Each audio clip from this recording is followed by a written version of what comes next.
Hello Jamro's community, we're back again. We just want to show you a few things, a few tips, things to do, things not to do. What we want to do is to remove the clock spring together with the indicator stock. We just want to remove that as a whole unit, right? So you can get a sharp object, get in here.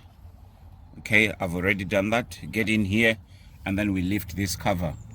All right, we take that cover off, and now what we are faced with is the clocks and the indicator stock.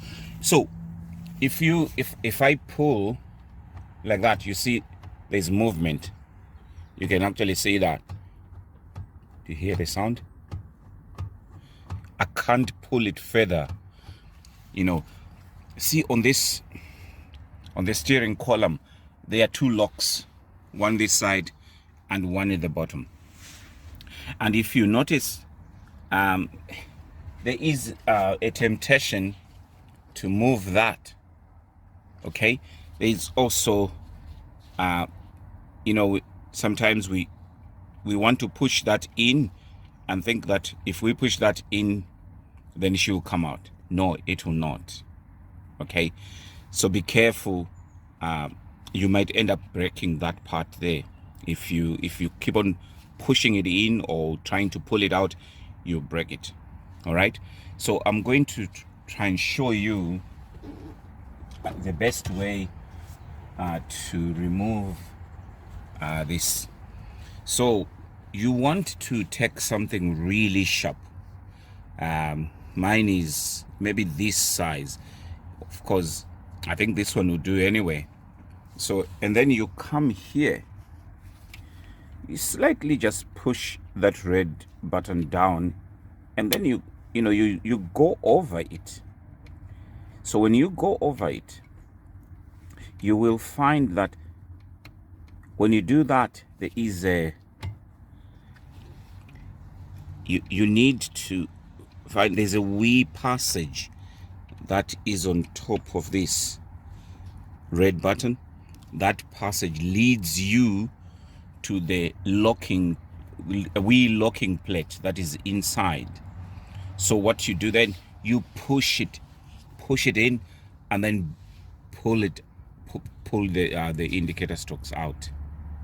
Okay, so I'll try and do that for you right now.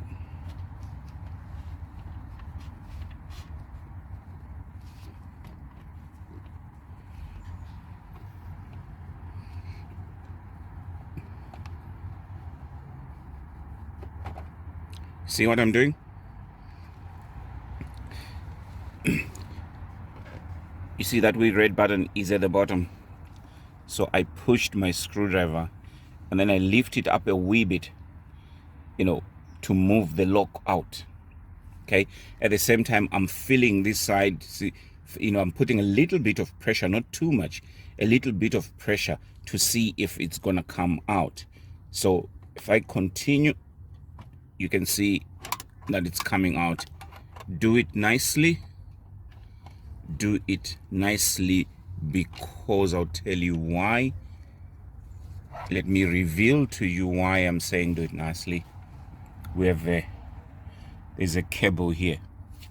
You see that? We have an electrical cable. You don't want to rip that so don't tug and pull it out, by force. So this is what we have this side. Let me just bear with me. I need to disconnect this wiring and then show you what I was doing there.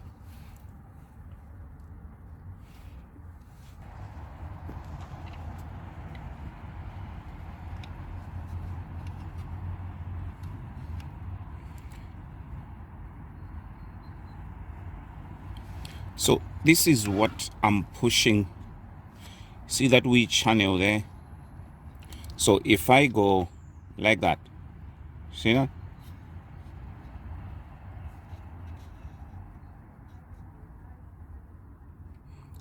That's so what once you go like that, you unlock it. Okay, you have unlocked it, and then you pull out. It is that. So that's what is locking.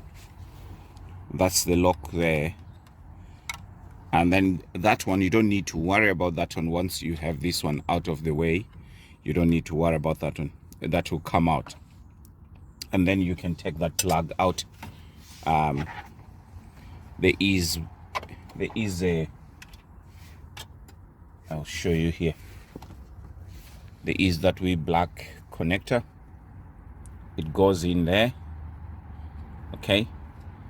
It goes in there. You just pick it up, you know, with a screwdriver, and then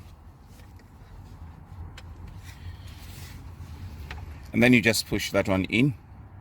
Okay, push it in like that, and then pull it out. That comes out, right? So for those maybe level 2, level 3 airbags, the color yellow is used. Okay, that's actually an exam question. It's the color yellow. It is used for the airbag system because the clock spring is part of the airbag system. So this is how you remove, you know, the clock spring together with the clocks, with the stocks. Sorry. So make sure you don't turn these and move these, because if you do that, you are going to break that clock spring. What I have here is the vehicle is straight. The wheels are straight ahead. Okay, and I had even put my own marks, you know, this side. Here's another one here, because this thing's, you know, it goes in like that. You know, I just put the marks to make sure that I have everything aligned. All right, I have everything aligned. So there you go. Mercedes Benz, they sell, if you just want the clock spring, they are going to sell the whole thing. You can't have the clock spring on its own. It's not a separate thing. You'll have to buy the whole thing. And I think they quoted 325 pounds plus VAT. Okay, so we are talking about maybe roughly 400 and something pounds. That's what you pay for. So what caused us to get here was because of the airbag light driver's side that is on all the time. It's a B000211.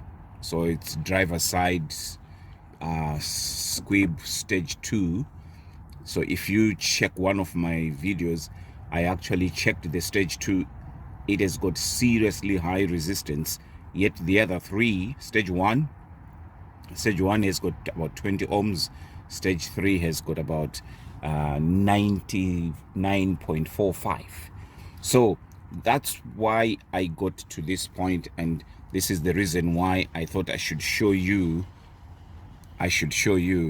this trick of taking out, you know, the squib and the of taking out the clocks and also the stocks.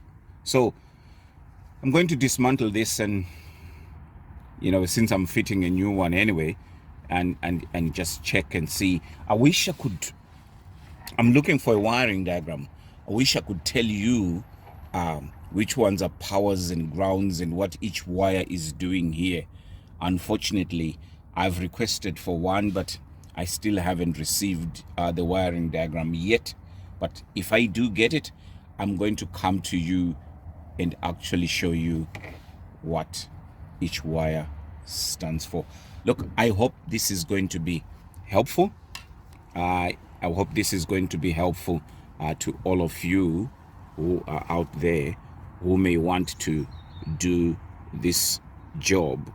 Please comment in the section box and let us know, you know, if this has been helpful to you, and also I would like to say to you, please subscribe and give us likes. We thank you. We have uploaded now about 75 videos on Jamro's Electronic Solutions, and they're going well. You are supporting us. Please continue to support us. Thank you.